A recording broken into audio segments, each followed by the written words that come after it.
First case is VA 2012-04. Mr. Martin? Yes, sir. Items number 3 and 4 on your agenda are from the same applicant for the same property. The first one is for rezoning. The second one is for conditional use. We need to act on these separately.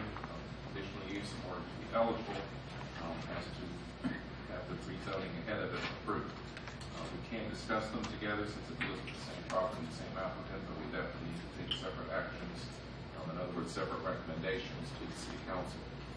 This first request is to rezone 0.46 acres from RP to OP. The property is located at 2900 North Oak Street. It's the northwest corner of Thea Lane and North Oak. You may recall the zoning request here 2 years ago, which was actually then for just a conditional use in RP zoning for a daycare center. That was approved with conditions, and that is reflected in your other agenda item number 4.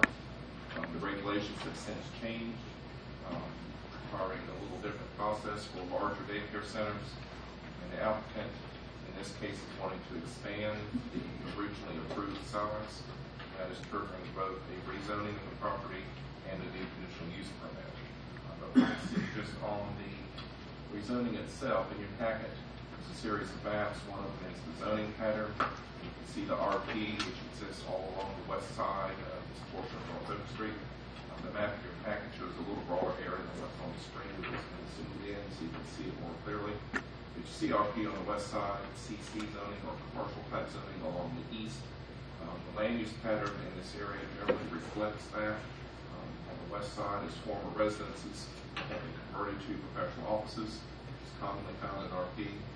On the east side, even though it is zoned commercial, most of the uses there are professional office in nature, so it's kind of on the lighter side of what you would typically find in commercial zoning. In terms of the character area, which is our guiding policy for land use decisions, this is a community activity center, which is a fairly intensive designation that you see around more intensive commercial areas. In this case, it's the 5 Points Community Activity Center, which means it is eligible for commercial zoning.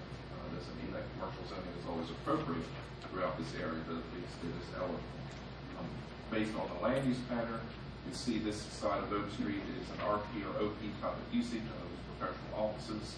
Oak Street itself is no longer a residential corridor by any means due to traffic and the land use pattern. There are no more residential uses there. So RP and OP are more appropriate in single-family residential zones. RP and OP overlap a good bit. We discussed this at length at your work session. In the packet, there is a comparison table that shows the differences between the two. One of them is that RP no longer allows commercial daycare centers, but OP does as long as they have a conditional use.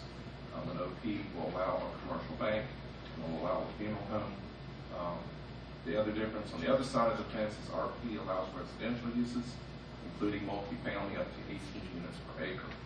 And just like we talked about at the work session, sometimes OP type uses make a better neighbor to a single-family neighborhood than RP because of that difference. Therefore, along this west side of the street, in terms of all of that, you can see RP and OP is interchangeable, and either is appropriate there. If we are concerned about the larger or more intensive uses in OP, typically those require larger lots than something that's less than a half acre, such as the subject property. As you can see in the